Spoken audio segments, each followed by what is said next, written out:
Hello friends, welcome to our YouTube channel arithmetic to advance. आज के इस video में हम 8 दिसंबर 2022 के सेकंड शिफ्ट के मैथ्स के क्वेश्चन सोल्व करेंगे। बाकी पीडीएफ आपको टेलीग्राम चैनल पर मिल जाएगी, वहां से आप पीडीएफ को डाउनलोड करके रख सकते हैं। तो यहाँ पर क्वेश्चन नंबर फर्स्ट के अंदर आपको दे रखा है, an iron rod with diameter 4 centimetre and length 12 centimetre is drawn into a wire of length 12 metre में दे रखा है of uniform thickness, determine the thickness of the wire.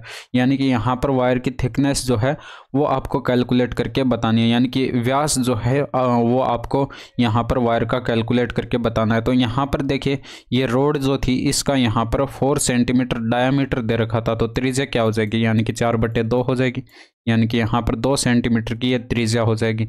अब यहाँ पर ये देखिए, ये आपके पास रोड जो थी ये बेलनाकार थी और इसकी लेंथ यहाँ पर 12 सेंटीमीटर दे रखी है, तो इसको लेंथ को यहाँ पर h से लिख लीजिए, यानी कि यह बेलन की हाइट हो जाएगी। तो इसका आयतन जो है इस वायर के आयतन के बराबर होगा, क्योंकि यहाँ पर इसको इस वायर में परिवर्तित किया जाता है। अब यहाँ पर देखिए, इसका आयतन क्या हो जाएगा, यानी कि इस रोड का आयतन क्या हो जाएगा, ये पाई आर स्क्वायर, यानी कि यहाँ पर आर जो है इसको कैपिटल आर कर लीजिए, ठीक है। स्मॉल आर जो है इसका, ये जो जिस वायर में इसको कन्वर्ट किया जाता है, इस वायर का आपके पास जो है ये त्रिज्या स्मॉल आर मान लीजिए। तो ये यहाँ पर आर का स्क्वायर यानी कि 2 इंटू में 2, ये 2 इंटू में 2 हो जाएगा। और यहाँ पर हाइट जो है ये 12 सेंटीमीटर की दे रखी है, तो इंटू में 12, और यहाँ पर इसका आयतन कितना हो जाएगा, ये भी पाई आर स्क्वायर एच हो जाएगा, यानी कि पाई आर स्क्वायर। यहाँ पर आर जो है इसको स्मॉल आर मान लीजिए, और यहाँ पर ये हाइट जो है यहाँ पर ये 12 मीटर दे रखी है, इसको कैपिटल एच मान लीजिए, ठीक है। तो यहाँ पर ये जो है वो आपको 12 दे रखी है, 12 मीटर में दे रखी है, तो इसको सेंटीमीटर में कन्वर्ट करेंगे तो ये 1200 सेंटीमीटर हो जाएगी, तो इसके इंटू में आ जाएगा ये 1200। अब यहाँ पर देखिए, ये 12 से कट जाएगा ये 100 बार, 100 बार कटा, ये 100 इधर बट्टे में आ जाएगा, ये पाई से ये पाई कट जाएगा और 100 इधर बट्टे में आ जाएगा, यानी कि आर स्क्वायर की वैल्यू कितनी आ जाएगी, ऊपर 4 और बट्टे में 100। अब यहाँ पर वर्गमूल लेंगे दोनों साइड, तो आर की वैल्यू कितनी आ जाएगी, 2/10, यानी कि 0.2, यानी कि 0.2 जो है ये आपके पास वायर की त्रिज्या ही है। आपको इसकी थिकनेस यानी कि इसका व्यास कैलकुलेट करके बताना था। तो व्यास कैसे कैलकुलेट करते हैं, d बराबर 2 इंटू में r, यानी कि 2 इंटू में यहाँ पर r की वैल्यू 0.2 थी, तो यहाँ पर ये 0.4 सेंटीमीटर जो है वो आपके पास इस वायर की थिकनेस आ जाएगी। नेक्स्ट क्वेश्चन देखिए, यदि ये है तो यहाँ पर p+1/p का मान आपको कैलकुलेट करके बताना था। अब देखिए, यहाँ पर कैलकुलेशन जो है मैं आपको कंप्लीट करके दिखाता हूँ, ताकि सभी को सारी चीज़ें एक एक चीज़ बारीकी से समझ में आए, किसी को भी यहाँ पर किसी भी प्रकार का डाउट ना रहे। बाकी कैलकुलेशन आप यहाँ पर कुछ कम भी कर सकते हैं, तो ये जो है आप यहाँ पर समय बचा सकते हैं। अब यहाँ पर देखिए, क्रॉस मल्टीप्लाई कर दीजिए, क्रॉस मल्टीप्लाई करेंगे तो ये यहाँ पर p स्क्वायर, इसको 1 से मल्टीप्लाई करेंगे, यानी कि ये p स्क्वायर आएगा एक side, p square minus 5p और +1 आएगा, और ये बराबर के एक साइड ये क्या हो जाएगा 2p, 2p से 10 को मल्टीप्लाई कर दीजिए, यानी कि 20p आ जाएगा। ये 5p इधर भेज दीजिए, यानी कि यहाँ पर क्या बच जाएगा, p स्क्वायर प्लस का 1 बचेगा, और ये इधर 25p हो जाएगा। यहाँ से p कॉमन ले सकते हैं, यहाँ से p कॉमन लेंगे तो ये p बचा, और यहाँ पर p कॉमन लेंगे तो ये 1/p आ जाएगा, और ये बराबर 25p। यहाँ से p से ये p कट गया, तो p + 1/p की वैल्यू कितनी आई, 25। नेक्स्ट देखिए, जॉन 250 किलोमीटर की दूरी 50 किलोमीटर प्रति घंटा की चाल से गाड़ी चला कर तय करता है, और फिर वह 350 किलोमीटर की दूरी 70 किलोमीटर पर आवर की चाल से गाड़ी चला कर तय करता है। पूरी यात्रा के दौरान उसकी औसत चाल कैलकुलेट करनी थी। तो सिंपल था, यहाँ पर टोटल दूरी करते हैं, यानी कि 250 प्लस ये 350 करते, यानी कि यह कुल दूरी होती है, बट्टे में कुल समय, यानी कि यहाँ पर समय कितना लगता है, 250 किलोमीटर की दूरी तय करने में इसको कितना समय लगता है, यानी कि 40 की 50 दे रखी थी, तो 250/50 ये समय हो जाएगा। और ये 350 किलोमीटर की दूरी तय करने में कितना समय लगता, 350 किलोमीटर की दूरी इसने 70 की स्पीड से तय की, तो /70 ये आपके पास टोटल टाइम हो जाता। तो यहाँ पर भाग करते ऊपर कितना हो रहा है, यहाँ पर ये 600 हो जाएगा, ऊपर 600 हो जाएगा, और बट्टे में ये 5 + 5 यानी कि यहाँ पर 10 आएगा, और ये यानी कि ये 60 किलोमीटर प्रति घंटे जो है आपके पास आंसर आ जाएगा। नेक्स्ट देखिए, त्रिभुज ABC और त्रिभुज PQR में AB बराबर PQ और एंगल P बराबर एंगल Q है। यदि ये दोनों त्रिभुज यानी कि यहाँ पर आपको बतानी है कि भुजा कोण भुजा मानदंड के अनुसार दो त्रिभुज सर्वांगसम होंगे, यानी कि इसमें कौन सा ऑप्शन सही है कि ये दोनों त्रिभुज क्या हो जाएं, ऐसे एस गुण धर्म के अनुसार जो है ये दोनों त्रिभुज क्या हो जाएं, सर्वांगसम हो जाएं। तो यहाँ पर मैं आपको अगर ये चीज़ें बताऊँ तो यहाँ पर देखिए, ये आपके पास ये त्रिभुज ABC मान लीजिए, और ये आपके पास त्रिभुज PQR है, यानी कि ये त्रिभुज ABC और ये आपके पास है PQR। अब यहाँ पर एंगल B जो है वो आपको दे रखा था Q के बराबर दे रखा था, यानी कि एंगल B जो है ये एंगल Q के बराबर है। इसके अलावा यहाँ पर ये भुजा AB जो है, भुजा AB जो है ये भुजा PQ के बराबर थी।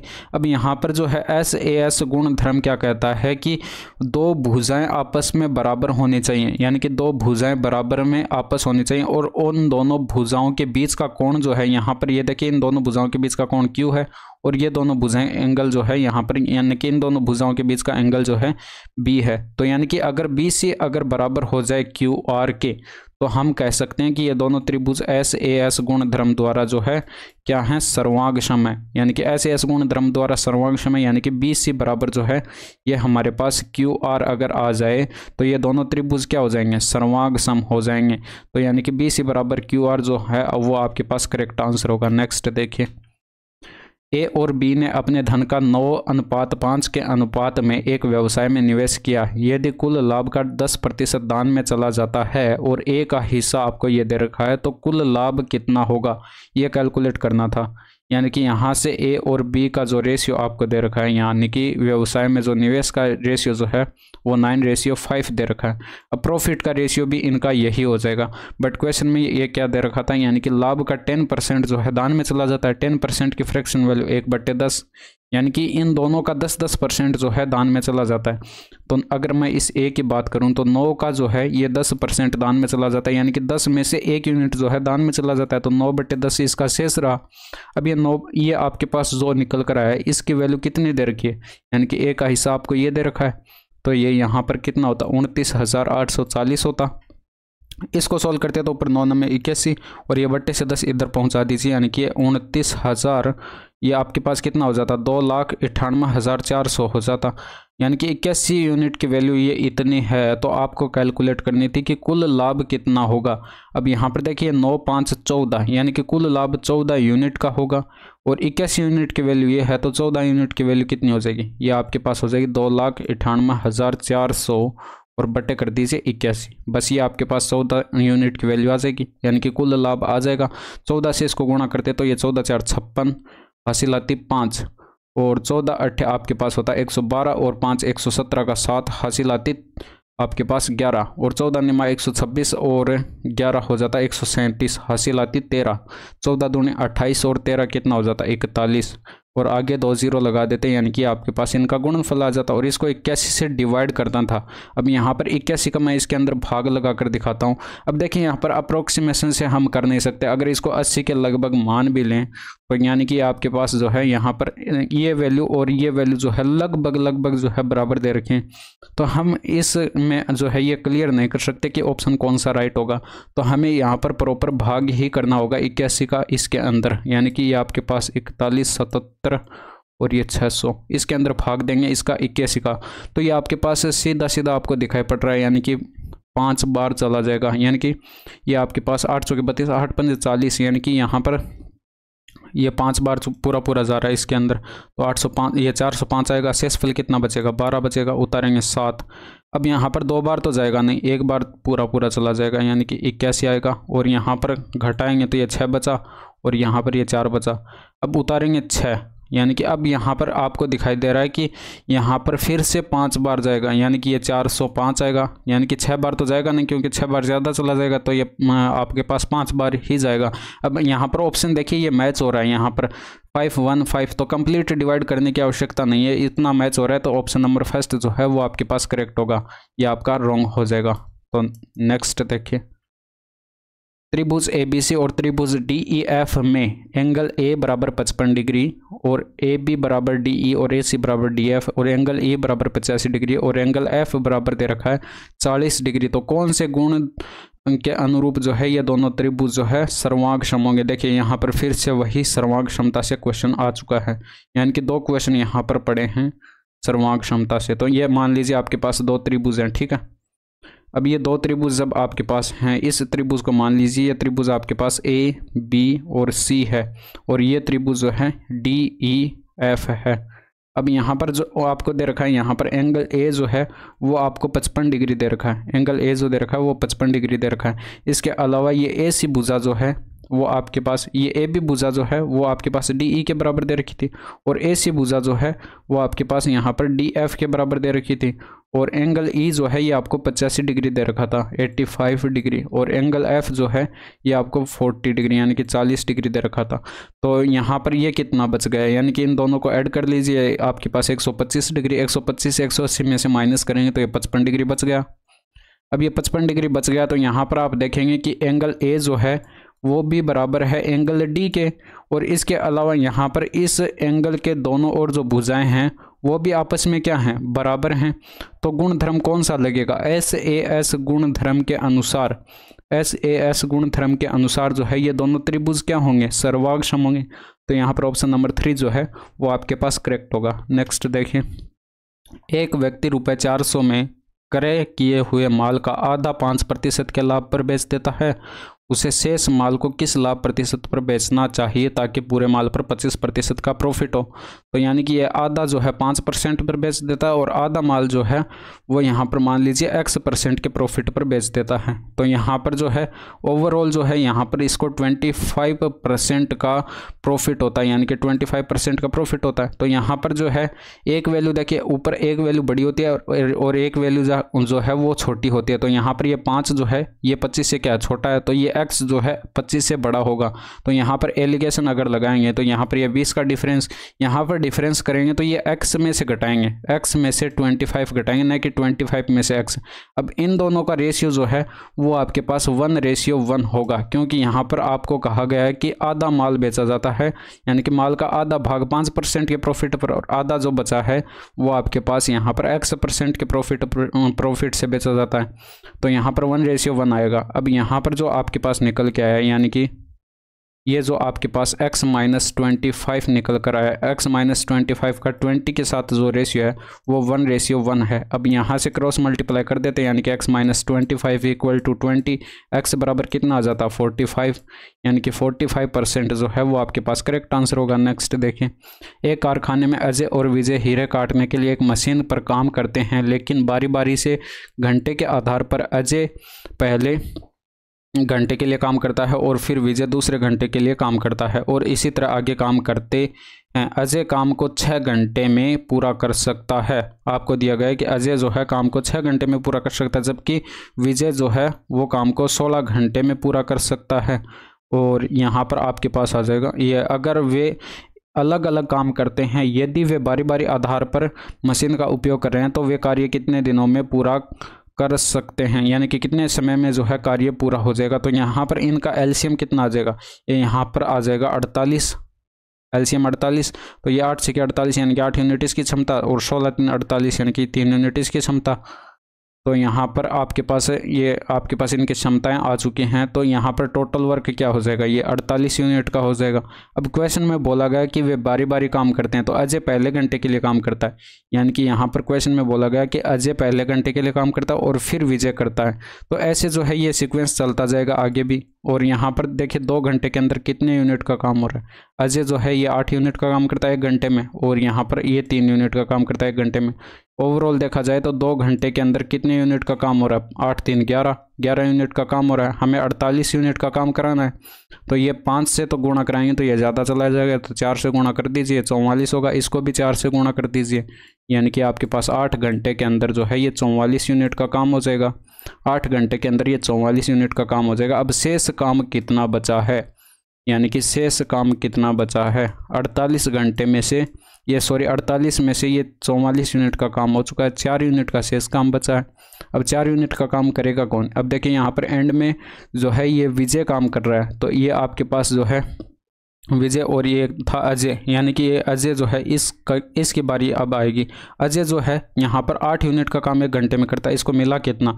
ये 4 यूनिट का काम। तो ये 4 यूनिट का काम ये इसके एफिशिएंसी से डिवाइड कर देते हैं, यानी कि 8 से इसको डिवाइड करेंगे तो 1/2 घंटे का जो है इसे समय लगेगा। 1/2 घंटे को हम क्या बोल सकते हैं? 30 मिनट बोल सकते हैं, यानी कि 30 मिनट ये रहे और 8 घंटे ये रहे, तो ओवरऑल देखा जाए तो 8 घंटे 30 मिनट का समय यहाँ पर लगेगा। 8 घंटे 30 मिनट जो है वो आपके पास करेक्ट आंसर होगा। नेक्स्ट देखिए, यदि दो वृत्त एक दूसरे को स्पर्श या प्रतिच्छेद नहीं करते हैं और एक दूसरे के अंदर नहीं है तो उभयनिष्ठ स्पर्श रेखाओं की आपको संख्या कैलकुलेट करके बतानी थी। तो यहाँ पर मान लीजिए आपके पास ये 2 वृत्त दे रखे हैं और ये दोनों जो है एक दूसरे को स्पर्श भी नहीं करते हैं और यहाँ पर इंटरसेक्ट यानी कि काटते भी नहीं हैं। तो एक दूसरे को स्पर्श भी नहीं करते और काटते भी नहीं है, तो यहाँ पर इनसे होकर जाने वाली स्पर्श रेखाओं की संख्या पूछी गई थी। तो इस पर इससे होकर जाने वाली स्पर्श रेखाओं की संख्या जो है हम यहाँ पर बता सकते हैं कि 2 तो ये यहाँ पर स्पर्श रेखाएं ये हो जाएंगी, यानी कि एक तो यहाँ से, एक सेकंड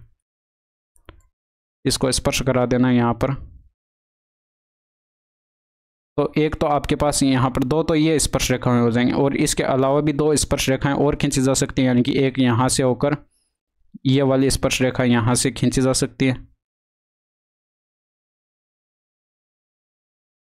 और इसी प्रकार से एक स्पर्श रेखा और खींची जा सकती है, यानी कि यहाँ से भी एक स्पर्श रेखा और खींची जा सकती है जो कि दोनों वृत्तों को क्या कर रही हो? स्पर्श कर रही हो। यानी कि ओवरऑल देखा जाए तो यहाँ से जो है 4 स्पर्श रेखाएं खींची जा सकती हैं। तो ये यहाँ पर जो है 4 स्पर्श रेखाएं ओवरऑल यहाँ पर देखी जाए तो 4 स्पर्श रेखाएं जो है खींची जा सकती हैं, तो आंसर हो जाएगा 4। नेक्स्ट देखिए, कोट ए बराबर 12/5 है तो साइन ए का मान कितना होगा? देखिए कोट ए बराबर 12/5 है तो यहाँ पर कोट ए का फॉर्मूला क्या होता है? आधार बट्टे लंब। आधार बट्टे लंब यानी कि यहाँ पर समकोण त्रिभुज अगर बनाएं तो यहाँ पर इसका आधार आपको दे रखा है। अगर एंगल ए मान लीजिए ये वाला है, एंगल ये ए जो है ये वाला है, तो लंब जो है ये वाला हो जाएगा, यानी कि इस एंगल के सामने वाला हो जाएगा। तो ये जो है आपके पास यहाँ पर आधार बटे लंब होता है, यानी कि 5 का ये लंब है और आधार यहाँ पर ये 12 का है, तो ये कर्ण कितना हो जाएगा? यानी कि 13 का हो जाएगा। तो ये कर्ण 13 का हो जाएगा, तो साइन ए की वैल्यू बतानी थी, तो साइन ए की वैल्यू कितनी हो जाएगी? यानी कि साइन ए आपके पास होता है लंब बटे कर्ण, यानी कि लंब यहाँ पर 5 का है और कर्ण यहाँ पर 13 का है, तो 5/13 जो है वो आपके पास करेक्ट आंसर होगा। अनुराधा अपना पैसा एक फर्म में निवेश करती है जहां मूल राशि 10 वर्षों में 3 गुना हो जाती है। फर्म द्वारा दी जाने वाली साधारण ब्याज की वार्षिक दर क्या होगी? यह कैलकुलेट करके बताना था। तो राशि मान लीजिए P थी, रेट ऑफ इंटरेस्ट मान लीजिए R थी और समय यहाँ पर 10 वर्षों का दिया गया और डिवाइड करते हैं 100 से, तो ये ब्याज आता और यहाँ पर राशि क्या हो रही थी? 3 गुना हो रही थी। तो अपना जो है ये यहाँ पर 3 गुना, ये तो अमाउंट हो जाएगा, ठीक है, ये क्या हो जाएगा? अमाउंट। इसमें से माइनस करते इस राशि को P को, तो ये आपके पास ब्याज यानी कि सिंपल इंटरेस्ट बचता और ये कितना बचता? 2P। यहाँ से देखें तो ये P से P कट जाता और ये 10 से ये 10 बार कटता, तो R बराबर कितना आ जाता? 20%। नेक्स्ट देखिए, यहाँ पर इनका महत्तम समापवर्तक कैलकुलेट करना था। तो देखिए 222 और यहाँ पर ये 642 का ट्रिक से इसको सॉल्व करेंगे तो ये यहाँ पर देखिए इनके बीच का डिफरेंस आपको यहाँ पर कितने का दिखाई पड़ा? यहाँ पर ओवरऑल डिफरेंस की बात करें तो ये आपको यहाँ पर 420 का डिफरेंस दिखाई पड़ रहा होगा। अब यहाँ पर जो है नेक्स्ट संख्या आपको दे रखी है 1062 और ये 420 और इसके अंदर देखिए डिफरेंस आपको यहाँ पर कितने का दिखाई पड़ रहा है? यानी कि 80 और 580 में ये 62 और ऐड करेंगे तो ये यहाँ पर 642 का आपको यहाँ पर डिफरेंस दिखाई पड़ रहा है, यानी कि ये 642 का डिफरेंस दिखाई पड़ रहा है। तो यहाँ पर ऑप्शन के अंदर 642 तो आपको दे नहीं रखा, तो 642 का जो है आप क्या कर लीजिए? फैक्टर कर लीजिए, यानी कि इसमें 2 का भाग देंगे तो ये कितने बार जाएगा? ये 2 का भाग देंगे तो यहाँ पर 3 बार और ये 2 बार और ये 1 बार, 321 आया। अब यहाँ पर देखिए 2 तो ऑप्शन में मैच हो रहा है बट यहाँ पर भाग फिर भी जा रहा है, तो हमें तो हाईएस्ट कॉमन फैक्टर यानी कि महत्तम समापवर्तक कैलकुलेट करना है, तो जहाँ तक जाए वहाँ तक भाग देते हैं। तो यानी कि यहाँ पर ये 3 का भी इसमें जा रहा है, यानी कि 3 एकम 3 का भी इसके अंदर भाग जाएगा, कितने बार, 3 एकम 3 और यहाँ पर 0 बार और 7 त्रिका 21। अब यहाँ पर आगे और भाग जाएगा नहीं, तो 3 दूनी 6 और ये 107 है। ये देखिए 6 जो है आपका यहाँ पर ऑप्शन में दिया गया, तो 6 जो है इसका हाईएस्ट कॉमन फैक्टर हो जाएगा। यहाँ पर आपको दे रखा है कि वर्ष 2014 में बीमा पॉलिसी लेने वाले व्यक्तियों की संख्या, तो 2014 में देखिए यहाँ पर ये 72 है, और वर्ष 2011 में पॉलिसी लेने वाले व्यक्तियों की संख्या की तुलना में लगभग कितना प्रतिशत परिवर्तन हुआ, तो 2011 के अंदर देखिए ये 54 दे रखा है। तो यहाँ पर कितना परिवर्तन हुआ आपको यहाँ पर दिखाई पड़ रहा है, 18 का परिवर्तन हुआ, यानी कि 18 इससे ज़्यादा दिखाई पड़ रहा है, यानी कि 18 का परिवर्तन हुआ किस पर, 18 का परिवर्तन हुआ 54 पर, और गुणा करते हैं 100 से, तो ये आपके पास परसेंटेज परिवर्तन आ जाता है, यानी कि 18 3 54, 1/3 की परसेंटेज वैल्यू जो है 33 से 1/3 या फिर 33.33% जो है आप इसको बोल सकते हैं। तो ऑप्शन नंबर 3 जो है वो आपके पास करेक्ट आंसर होगा। 2 रेलगाड़ियां क्रम से 48 किलोमीटर प्रति घंटा और 60 किलोमीटर प्रति घंटा की चाल से विपरीत दिशा में चल रही हैं। धीमी चाल वाली रेलगाड़ी द्वारा तेज चाल वाली रेलगाड़ी में बैठे एक व्यक्ति को पार करने में लिया गया समय 12 सेकेंड है। तो धीमी चाल वाली रेलगाड़ी की लंबाई आपको बतानी थी। तो यहाँ पर देखिए ये विपरीत दिशा में चल रही है, तो रिलेटिव स्पीड कितनी हो जाएगी, रिलेटिव स्पीड इनकी ऐड हो जाएगी, यानी कि 48 और यहाँ पर ये जो 60 दे रखा है, इन दोनों को क्या करते हैं, जोड़ते हैं, तो रिलेटिव स्पीड क्या आ जाएगी, 108 किलोमीटर प्रति घंटा आ जाएगी। अब यहाँ पर लंबाई कैलकुलेट करनी थी, तो 108 की स्पीड से ये 108 किलोमीटर प्रति घंटे में ऑप्शन हमें मीटर में दे रखे हैं, तो इसको मीटर प्रति सेकंड में कन्वर्ट करने के लिए 5/18 से गुणा कर दीजिए। 12 सेकंड में पार कर जाती है, तो इसको 12 से गुणा कर दीजिए, ये ट्रेन की लंबाई आ जाएगी। 18 छक्के 108, यानी कि 5 छक्के 30 और 12 3 36, ये 360 मीटर जो है वो आपके पास करेक्ट आंसर होगा। नेक्स्ट देखिए, यहाँ पर देखिए ये 6 डिग्री और ये 84 डिग्री का योग जो है सम जो है वो कितना हो रहा है, 90 डिग्री, यानी कि ये दोनों मिलकर क्या बना लेंगे, 10 6 डिग्री और 10 84 डिग्री मल्टीप्लाई होकर 1 बना लेंगे, और 10 45 डिग्री की वैल्यू क्या होती है, 1 होती है, यानी कि ओवरऑल देखा जाए तो 1 × में 1, आंसर क्या आएगा, 1। नेक्स्ट देखिए, यहाँ पर आपको sine theta minus cos theta बराबर 4/5 है, तो sine theta plus cos theta का मान क्या होगा ये कैलकुलेट करके बताना था। तो इसका यहाँ पर बेसिक सा ये आप कंसेप्ट ध्यान में रखना। देखिए यहाँ पर जो है ये बराबर x मान लीजिए, इसका मान लीजिए x था, ठीक है। तो यहाँ पर जो है ये आपके पास कितना हो जाएगा, इसका जो कोफिशिएंट देखिए यहाँ पर, यानी कि इसका गुणांक कितना, यानी कि इसका गुणांक मैं 1 लिखूँ तो कोई प्रॉब्लम नहीं, यानी कि ये a की वैल्यू जो है इसका कोफिशिएंट कितना है, 1 है। और यहाँ पर अगर मैं इसके गुणा में -1 मान लूँ, तो यहाँ पर ये b की वैल्यू कितनी है, ये b की वैल्यू -1 हो जाएगी। और ये आपके पास जो है ये मान लीजिए p है, ये आपके पास p है 4/5। तो यहाँ पर जो है इस x का मान कैलकुलेट करने का सिंपल सा कॉन्सेप्ट ये होता है कि x बराबर √ के अंदर करते हैं हम इस a का स्क्वायर करते हैं, और इसमें प्लस कर देते हैं b का स्क्वायर, और इसमें माइनस करते हैं p का स्क्वायर। ये वाला फॉर्मूला जो है आपको लगाना था। यहाँ पर a की वैल्यू जो है वो कितनी है, 1, तो 1 का स्क्वायर प्लस b की वैल्यू कितनी है, -1, तो इसका स्क्वायर कर देंगे, और माइनस p की वैल्यू कितनी है, 4/5, तो इसका स्क्वायर कर देंगे। तो यहाँ पर जो है ये 1 + 1 आएगा, यानी कि 2 आएगा, √ के अंदर 2, और ये माइनस के अंदर 4 का स्क्वायर कितना होगा, यानी कि 16 होगा, और बट्टे 25। तो यहाँ पर इसको सोल्व करेंगे तो ऊपर कितना आएगा, 34, और √ 34 हो जाएगा, बट्टे में यहाँ पर 25 आएगा, और 25 का वर्गमूल 5 हो जाएगा। तो ये आपके पास करेक्ट आंसर होगा। नेक्स्ट देखिए, दिए गए ग्राफ का अध्ययन करें और नीचे दिए गए प्रश्न का उत्तर दें।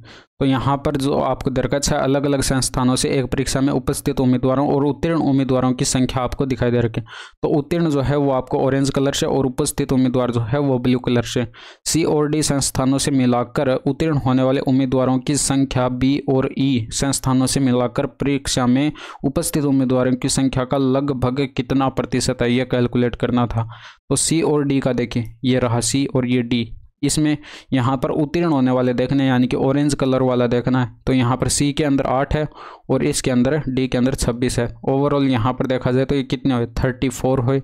ये 34 जो है ये यहाँ पर जो है B और E का देखिए, B ये रहा और E यहाँ पर ये रहा। इसमें उपस्थित होने वाले उम्मीदवारों की कुल संख्या देखनी है, यानी कि ब्लू वाला देखना है, तो ये 24 ये रहा, और यहाँ पर 20 ये रहा। ओवरऑल देखा जाए तो 44 है। तो ये 44 और मल्टीप्लाई कर देते हैं 100 से, यानी कि परसेंटेज कैलकुलेट करने के लिए इसको मल्टीप्लाई कर देते हैं 100 से। ये 4 से कट रहा है 11 बार, ये 4 से कटेगा 25, 25 से इसको मल्टीप्लाई करते हैं ऊपर कितना आता है 25 चौक के 100 हासिल आती है 10, 25 3 75 और 10 85, यानी कि 885 को 11 से डिवाइड करना था, तो ये 11 7 77। तो ये पूरा पूरा तो भाग जाएगा नहीं, इसके अंदर लगभग में वैल्यू आएगी 11 7 77 और यहाँ पर 7 बचा, ये सॉरी 8 बचा और उतारेंगे 0, फिर से 11 7 77। तो यानी कि 77% जो है ये लगभग में वैल्यू आपके पास आएगी। नेक्स्ट देखिए, नीचे दी गई तालिका 5 वस्तुओं का क्रय मूल्य तथा लाभ प्रतिशत को दर्शाती है। तो वस्तु P तथा Q का विक्रय मूल्य वस्तु R S तथा T के कुल विक्रय मूल्य का कितना प्रतिशत है। तो यहाँ पर देखिएगा ये कुल विक्रय मूल्य की बात कर रहा है, कुल विक्रय मूल्य की बात कर रहा है, यानी कि यहाँ पर हम क्या करेंगे, विक्रय मूल्य यानी कि सेलिंग प्राइस कैलकुलेट करेंगे। ये कॉस्ट प्राइस आपको यहाँ पर क्रय मूल्य दे रखा है, लाभ आपको दे रखा है, तो सेलिंग प्राइस आप कैसे कैलकुलेट करेंगे ये देखिए। यहाँ पर एक देख लीजिए आप, यहाँ पर ये P जो है ये 450 का 90% यहाँ पर प्रॉफिट हो रहा है। ये 450 अपने आप में क्या है 100% है। तो यहाँ पर ये P का मैं कैलकुलेट करके दिखा रहा हूँ सेलिंग प्राइस, यानी कि ये 450 का यहाँ पर 90% प्रॉफिट हो रहा है, तो 100% तो ये अपने आप में और 90% का प्रॉफिट हो गया, यानी कि 190% इसका कैलकुलेट करेंगे तो ये कितना होगा। ये देखिए 2 0 से ये 2 0 हट जाएंगे और ये 19 से गुणा कर दीजिए, यानी कि 19 5 95 और हासिल आएगी आपके पास 9 19 4 76 और 5 कितना होगा, ये 19 4 76 और आपके पास हासिल 9 आई थी, तो 19 4 76 और 9 कितना होगा, ये 85 होगा, यानी कि 855 हो जाएगा।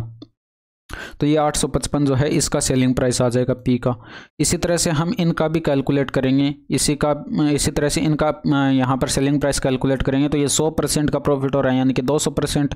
तो मैं अब डायरेक्ट लिख रहा हूँ, इसी तरह से आप कैलकुलेट करके देख लेना, यानी कि 250 का 200% ये आपके पास हो जाएगा 500।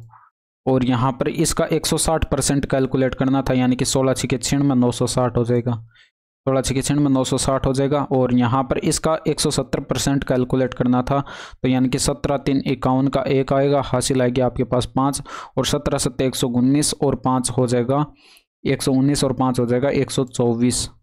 तो ये आपके पास आ जाएगा और यहाँ पर ये 1241 आ जाएगा। और इसका आपको कैलकुलेट करना था 180%, 180% यानी कि 18 4 72, ये 720 आ जाएगा। अब यहाँ पर क्वेश्चन में बोला गया था कि P तथा Q का कुल विक्रय मूल्य, यहाँ पर करेंगे हम ये कि P तथा Q का कुल विक्रय मूल्य कैलकुलेट करेंगे, यानी कि इन दोनों का कुल विक्रय मूल्य जो है वो कितना होगा। यहाँ पर ये इन दोनों को ऐड कर देते हैं, यानी कि ये कितना होगा 1355 होगा, सीधा सीधा आपको दिखाई पड़ रहा है 1355। और यहाँ पर जो है इन सभी का विक्रय मूल्य, यानी कि इन सभी का टोटल करते तो इसका कितना प्रतिशत है, इन सभी को टोटल कर दीजिए, यानी कि यहाँ पर ये 1200 और 900 2100 700 2800 हो जाता और ये ऊपर आपके पास हो जाता 101 121, 2800 के अंदर 121 ऐड करते तो 2921 जो है इन सभी का टोटल आ रहा है। ये इसका कितना प्रतिशत है, यानी कि मल्टीप्लाई कर दीजिए 100 से। अब देखिए यहाँ पर कैलकुलेशन से कैसे बचा जाएगा, यहाँ पर कैलकुलेशन से बच सकते हैं, यानी कि इसको अप्रोक्सीमेट जो है 3000 के लगभग मान लेते, 3000 के लगभग इसको मानते, यानी कि हर के अंदर ये जो 2921 है ये लगभग 3000 के लगभग है। तो ये 2 0 से ये 2 0 कट जाता और यहाँ पर इसको 1355 को 3 से डिवाइड कर दीजिए, यानी कि आपके पास 4 3 12 आता, 4 3 12 आता और 1 बचता 5 3 15 और 5 के अंदर जाता 3 का भाग 1 बार और फिर यहाँ पर शेषफल बचता 2 पॉइंट लगाते 6 3 18, फिर 6 3 18, ऐसे भाग चलता जाता। बट बट्टे में 10 भी बचा था, यानी कि अभी तो हमने 3 का भाग किया था, यानी कि बट्टे में 30 था, यानी कि एक स्थान दशमलव और आगे खिसका दीजिए तो ये वैल्यू कितनी आती 45.16 ऐसे करके आती। बट अगर हम एक्चुअल में इसको प्रॉपर जो है इसी संख्या से डिवाइड करते तो ये वैल्यू इससे थोड़ी सी ज़्यादा आती। अब देखिए यहाँ पर हर में वैल्यू जो है हमने थोड़ी सी बढ़ाई थी, यानी कि थोड़ा सा बढ़ाया था, इसलिए हमारा आंसर जो है वो थोड़ा सा कम आया है। और अगर हम इसी से भाग देते तो थोड़ा सा आंसर 45 से ज़्यादा आता, तो 45 के करीब जो है आंसर वो आपके पास 46.38% है।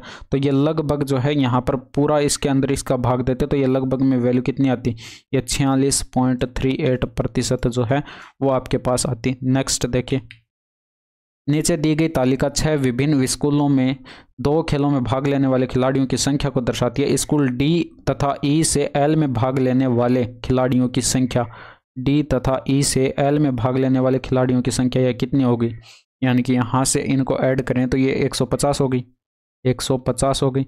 इसी तरह से यहाँ पर स्कूल एच तथा आई से खेल एम में भाग लेने वाले खिलाड़ियों की संख्या से कितना प्रतिशत कम है, यानी कि एच और आई का देखना है और इनका एम के अंदर यानी कि इनका टोटल करेंगे तो ये कितना होगा 194 हो जाएगा, 194।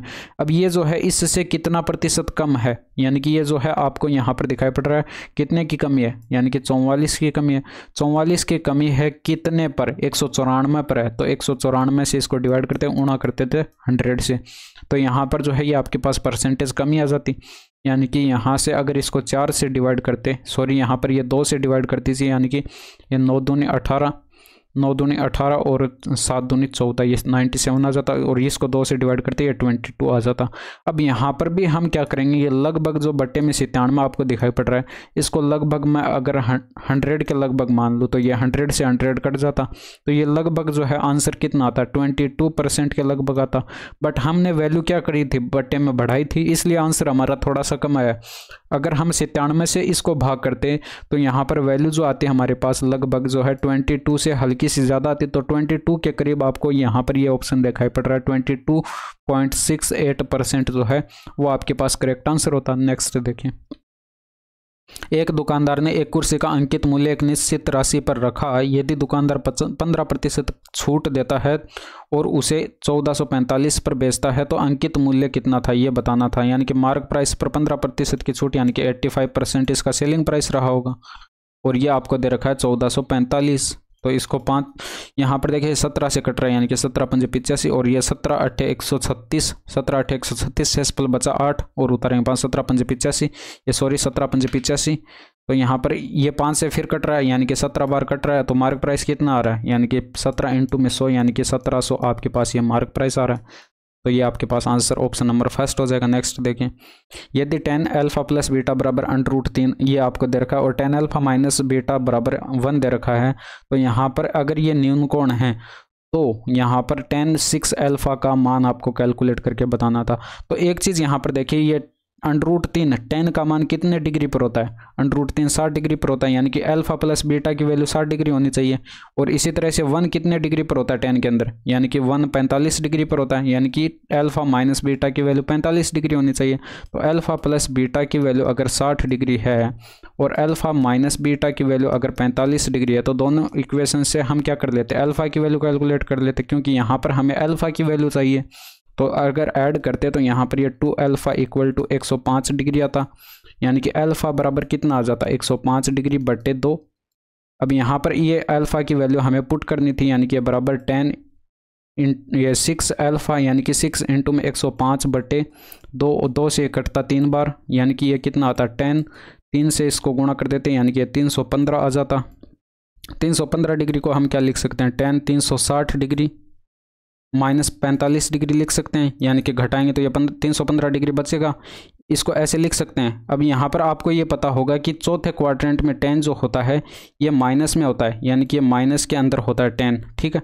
तो चौथे क्वाड्रेंट में ये यहाँ पर 360 डिग्री में से माइनस हो रहा है, यानी कि चौथे क्वाड्रेंट में आएगा और चौथे क्वाड्रेंट में ये माइनस का होता है, माइनस 10 और ये 45 डिग्री हो जाएगा, और tan 45 डिग्री की वैल्यू 1 होती है, तो -1 जो है वो आपके पास करेक्ट आंसर होगा। नेक्स्ट देखिए, इनका आपको चतुर्थानुपाती कैलकुलेट करना था। चतुर्थानुपाती मान लीजिए x था, तो यहाँ पर ये 16 का अनुपात 26 के साथ है, वही अनुपात 32 का x के साथ होगा, यानी कि यहाँ से कटते तो ये 16 दूनी 32 और ये 32 26 दूनी 52, यानी कि x इक्वल टू कितना आ जाता, 52 आ जाता। नेक्स्ट देखें, यदि x बराबर आपको ये दे रखा है, y बराबर ये दे रखा है, तो इसका मान आपको कैलकुलेट करके बताना था। तो यहाँ पर देखिए x सबसे पहले अगर हम यहाँ पर x इंटू में y की वैल्यू हमें आवश्यकता पड़ेगी, यानी कि x इंटू में y अगर हम कैलकुलेट करें तो कितना होगा, x इंटू में y कैलकुलेट करें तो ये आपको यहाँ पर डायरेक्ट दिख रहा होगा कि अगर हम जब भी इसको मल्टीप्लाई करेंगे तो ये ऊपर देखिए √5 माइनस √4 से ये कट जाएगा, यानी कि ये बट्टे में और ये ऊपर हर में ये सेम वैल्यू दे रखी है, तो ये इससे कट जाएगा, और ये यहाँ पर √5 प्लस √4 जो है ये इससे कट जाएगा, यानी कि ओवरऑल देखा जाए तो x इंटू वाई की वैल्यू कितनी आएगी, 1 आएगी, और यहाँ से y की वैल्यू अगर हम कैलकुलेट करें तो ये 1/x आएगी। बस ये दो वैल्यू जो है हम यहाँ पर काम में लेंगे और बाद में जो हमें आवश्यकता पड़ेगी उसको हम कैलकुलेट कर लेंगे। यानी कि यहाँ पर देखिए x इंटू वाई की वैल्यू कितनी आई थी, 1 आई थी, तो यहाँ पर ये 1 रख देंगे और यहाँ पर भी ये 1 रख देंगे, और y की वैल्यू यहाँ पर 1/x थी, तो यहाँ पर y की जगह 1/x रखेंगे तो ऊपर यहाँ पर x स्क्वायर तो है, ठीक है। और ये y की जगह जैसे ही 1/x रखेंगे इसका स्क्वायर भी था, यानी कि 1/x स्क्वायर हो जाएगा। और ये -1 था, इसको मैं बाद में लिख लेता हूँ, यानी कि -1 आ जाएगा। और ये बट्टे के अंदर क्या आएगा, यहाँ पर बट्टे के अंदर क्या आएगा, यानी कि बट्टे के अंदर सेम इसी तरह से x स्क्वायर, और ये y की वैल्यू 1/x रखेंगे तो ये भी यहाँ पर 1/x स्क्वायर, और ये यहाँ पर +1 हो जाएगा। यानी कि हम x + 1/x की वैल्यू कैलकुलेट कर लें तो इस x स्क्वायर + 1/x स्क्वायर की वैल्यू जो है हमारे पास आ जाएगी।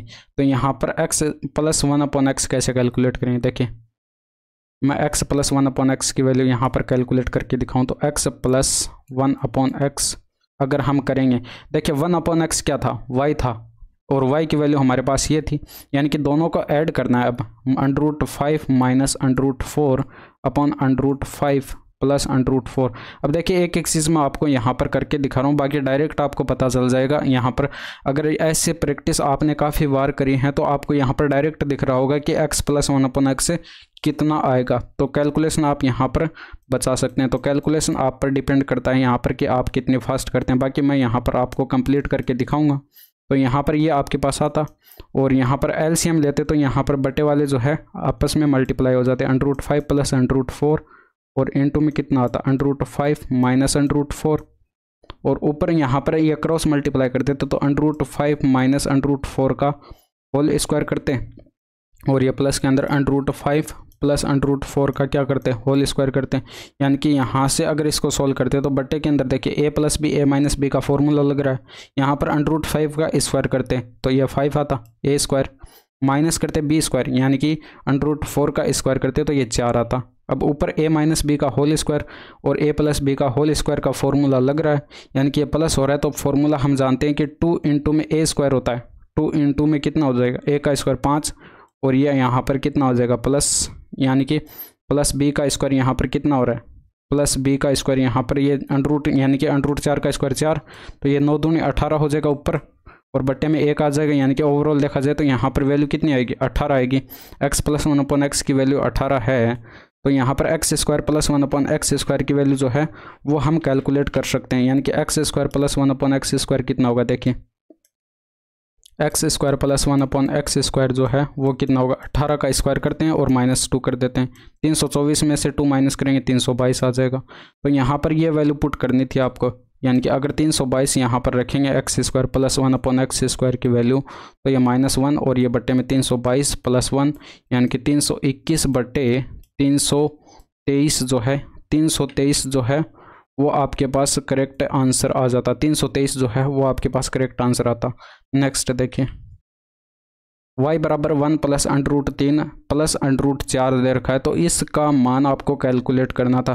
तो ये आपको पता है कि ये काफ़ी ज़्यादा कैलकुलेटिव क्वेश्चन होने वाला है। तो एक बार अगर आपके पास समय कम है तो आप यहाँ पर जो क्वेश्चन आपके बचे हुए हैं उनको सोल्व कर लीजिए, यानी कि आगे बढ़ जाइए, इनको एक बार के लिए छोड़ दीजिए। जब आपके पास समय रहता है तो ऐसे क्वेश्चन को सोल्व कर सकते हैं, अदरवाइज़ आपको आप जो है इनको बाद में सोल्व कर सकते हैं।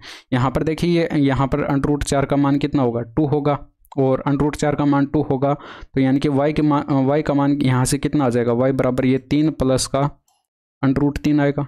अब y का मान 3 + √3 आ चुका है, हमें यहाँ पर देखिए 28y की आवश्यकता पड़ेगी। तो यहाँ से हम कैलकुलेट कर सकते हैं 28 × में y, यानी कि दोनों साइड यहाँ से 28 से मल्टीप्लाई करा देना था। तो 28 से यहाँ पर मल्टीप्लाई करेंगे तो इसका 3 गुना, यानी कि 8 × 3 = 24, 3 दूनी 6, ये 84 आ जाता, और यहाँ पर ये 28 √3, यानी कि आपके पास 28y की वैल्यू जो है यहाँ पर आपने कैलकुलेट कर ली। इसको ध्यान में रखिएगा, बाद में हम इसको काम में लेंगे।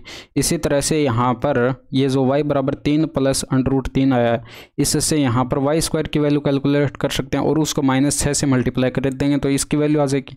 यानी कि इसका स्क्वायर करें तो y स्क्वायर कितना हो जाएगा, यानी कि 9, और ये प्लस का 3, और ये प्लस का 3 दूनी 6 √3, ये आपके पास आएगा, यानी कि 12 प्लस का 6 √3 आएगा। और यहाँ पर -6 y स्क्वायर कैलकुलेट करना था, तो -6 से इसको मल्टीप्लाई कर देते तो -6 का -6 × में y स्क्वायर, इसको -6 से गुणा करते तो 12 × 72, यानी कि -72, और 6 × 36, यानी कि -36 √3। ये आपके पास -6y² की वैल्यू आ चुकी है। इसको भी आपको यहाँ पर नोट करके रखना है, बाद में हम इसको भी काम में लेंगे। इसके बाद यहाँ पर -8y³ की वैल्यू की आवश्यकता पड़ेगी। तो इसी से अगर मैं y का क्यूब करता तो y³ की वैल्यू कितनी आती, यहाँ पर देखिए y³ कैलकुलेट करके -8 से आपको दोनों साइड मल्टीप्लाई कर देना है। तो यहाँ पर -8y³ की वैल्यू आ जाती है। इसका क्यूब करता तो मैं कितना आता, देखिए 3 का क्यूब 27, a + b का होल क्यूब का यहाँ पर फॉर्मूला लगेगा, 3 का क्यूब 27 और प्लस के अंदर √3 का यहाँ पर क्यूब करते तो ये कितना आता 3√3 और यहाँ पर ये प्लस का 3ab यानी कि 3 × में 3 9 और 9√3 और ब्रैकेट में 3 + √3। इसको सॉल्व करना था, यानी कि यहाँ पर अगर इसको सॉल्व करेंगे तो ये कितना आएगा 27, तो ये रहा और ये 9 × 3 = 27, ये ब्रैकेट में यहाँ से आएगा यानी कि 54 आ जाएगा। ये मैं डायरेक्ट लिख रहा हूँ, आप इसको सॉल्व करके लिख लेना। ये 3 √3 और ये 27 √3 यानी कि यहाँ पर ये आपके पास आएगा 30 √3 आ जाएगा। अब यहाँ पर तो हमें तो -8y³ की वैल्यू आवश्यकता पड़ेगी, यानी कि -8 से इसको दोनों साइड गुणा कर देना था। तो -8 से इसको गुणा करेंगे तो 8 × 32 का 2 और हासिल आती 3 5 8 40 3 43 और ये माइनस का 432 आता, ये माइनस में आता 240 √3। बस आपके पास यहाँ पर ये वैल्यू आ चुकी है। तो इस वैल्यू को आपको नोट करके रखेंगे, बाद में इस वैल्यू को भी हम काम में लेंगे। अब यहाँ पर 2y⁴ यहाँ पर वैल्यू की आवश्यकता हमें पड़ेगी। तो ये 2y⁴ जो है इसको हम इससे कैलकुलेट करेंगे, जो y² की वैल्यू आई थी इससे कैलकुलेट करेंगे। यानी कि यहाँ से अगर देखा जाए तो चलिए इसको मैं नीचे लिख देता हूँ, यहाँ पर स्पेस कम है। तो यहाँ पर इसको मैं अगर यहाँ पर सोल्व करूँ तो ये y का दोबारा से स्क्वायर कर दीजिए, यानी कि y² का दोबारा से स्क्वायर करेंगे तो y⁴ आएगी और ये 12 का स्क्वायर, यानी कि यहाँ पर देखिए 12 का स्क्वायर कितना होगा 144 और ये प्लस के अंदर इसका स्क्वायर तो 36 × में 3, 36 × में 3 करते तो 108 आता और ये प्लस के अंदर कितना आता 2ab, यानी कि यहाँ पर 12 आपके पास 12×72 और 72 का 2 गुना यानी कि 144 आता, 144 √3 आता। अब यहाँ पर इनको ऐड करके लिख देना था, यानी कि आपके पास कितना आता 252 प्लस का 144 √3। अब आपके पास ये वैल्यू आ चुकी है। तो यहाँ पर आपके पास 2y⁴ की वैल्यू आवश्यकता पड़ेगी, यानी कि 2 से इसको दोनों साइड मल्टीप्लाई कर देते, यहाँ पर 2 से मल्टीप्लाई करते तो ये कितना हो जाता 504 और यहाँ पर इसको 2 से मल्टीप्लाई करते तो 288 √3, यानी कि ये वैल्यू भी आपके पास यहाँ पर आ चुकी है। तो इसको भी आप यहाँ पर नोट करके रखिएगा। अब इन सभी वैल्यू के यहाँ पर देखिए सारी वैल्यू हमने कैलकुलेट कर लिए हैं। अब इन सभी वैल्यू को आपको यहाँ पर अप्लाई कर देना है। तो यहाँ पर अप्लाई करेंगे तो ये कितना आएगा, देखिए ये 2y⁴ यहाँ पर ये आया था, यानी कि ये वैल्यू यहाँ पर रखेंगे तो ये 504 प्लस 288 √3। अब बस आपको कुछ नहीं करना, इनको ऐसे के ऐसे यहाँ पर रख देना। ये -8y³ की वैल्यू यहाँ पर ये आई थी, यानी कि -432 और माइनस का 240 √3, 240 √3। इसके अलावा यहाँ पर ये 6y² की वैल्यू ये आई थी, यानी कि ये यहाँ पर रखेंगे -72 माइनस का 36 √3 और इसके अलावा यहाँ पर ये 28y की वैल्यू यहाँ पर ऊपर हमने कैलकुलेट की थी, ये आई थी, यानी कि प्लस का 84 और ये प्लस का 28 √3 और ये लास्ट में क्या है यहाँ पर माइनस का 84, तो ये माइनस का 84 यहाँ पर लिख दिया। तो अब इसको सोल्व करना था, यानी कि 84 से ये 84 कट गया और यहाँ पर देखिए ये 432 माइनस में और ये माइनस का 72 है, ऐड करेंगे तो ये 504 होगा और ये 504 से ये प्लस का 504 कट गया, ठीक है। अब यहाँ पर देखिए ये कितना बचेगा, ये 28 ये 288 √3 ये प्लस का है और यहाँ पर प्लस का और कुछ भी है क्या, ये प्लस का 28 √3 है, ऐड करेंगे तो ये कितना आ जाएगा 316 √3 आ जाएगा। और यहाँ पर देखिए माइनस में ये कितना है, ये 240 √3 है और ये माइनस में 36 √3 ऐड करेंगे तो ये कितना होगा, ये आपके पास 200 ये सॉरी माइनस में होगा ये 276 √3। अभी इनको घटाएंगे तो इनका डिफरेंस आपको सीधा सीधा दिखाई पड़ रहा है, 40 का डिफरेंस है, 40 √3 जो है वो आपके पास करेक्ट आंसर था। तो काफ़ी ज़्यादा कैलकुलेटिव क्वेश्चन था ये। बाकी इसको आप अदर मेथड से भी किसी भी मेथड से कैलकुलेट कर सकते हैं, खुद से करके देख लेना। एक भाग के पर्सन में भाजक भागफल का 10 गुना और शेषफल का 4 गुना है। यदि शेषफल 45 है तो भाज्य क्या होगा। अब यहाँ पर देखिए भाजक को मैं यहाँ पर बी मान देता हूँ, भागफल को यहाँ पर क्यूशिएंट से यानी कि क्यू से मान लेता हूँ, और ये आपके पास यहाँ पर शेषफल जो है उसको मैं आर मान लेता हूँ यानी कि रिमाइंडर है। और यदि शेषफल 45 है यानी कि आर बराबर 45 है तो भाज्य यहाँ पर मैं स्मॉल ए मान लेता हूँ ताकि लिखने में हमें आसानी हो। अब यहाँ पर देखिए आपको दे रखा है कि भाजक जो है यानी कि बी जो है वो भागफल का 10 गुना है, यानी कि बी जो है वो क्यू का 10 गुना है, बी जो है वो क्यू का 10 गुना है। और शेषफल का 4 गुना है यानी कि बी बराबर शेषफल का क्या है 4 गुना है। बट यहाँ पर शेषफल हमारे पास आर कितना दे रखा था, ये 45 दे रखा था, यहाँ पर 45 हो जाएगा। और यहाँ पर ये 45 का 4 गुना 180। अब यहाँ पर ये 180 जब रखेंगे तो क्यू की वैल्यू आ जाएगी, यानी कि ये तो बी की वैल्यू आ चुकी है, बी बराबर 180 आ चुका है। तो यहाँ से क्यू की वैल्यू कैलकुलेट कर सकते हैं। यहाँ पर 180 रखेंगे और ये बराबर 10 क्यू, यहाँ पर ये 0 से ये 0 कट गया, क्यू बराबर कितना आ गया 18 आ गया, ये क्यू बराबर 18 आ गया। और बी ये रहा और ये आर यहाँ पर ये दिया गया था। तो ए बराबर आप कैलकुलेट कर सकते हैं। फॉर्मूला होता है आपके पास भाज्य बराबर भाजक इंटू में भागफल प्लस शेषफल। अब यहाँ पर भाज्य कैलकुलेट करेंगे तो ये बी की वैल्यू जो है वो कितनी थी 180 थी, इंटू में यहाँ पर क्यू की वैल्यू 18 थी और ये प्लस में आर की वैल्यू 45 थी। तो ये आपके पास कितना हो जाएगा 18 का स्क्वायर 324, 18 का स्क्वायर 324, आके एक 0 लगा दीजिए और प्लस कर दीजिए 45, यानी कि ऐड करेंगे तो ये आपके पास 3285 जो है वो आपके पास करेक्ट आंसर होगा। तो ये थे आज के 25 questions. That's all for today. Thank you, धन्यवाद, बाय बाय, टेक केयर।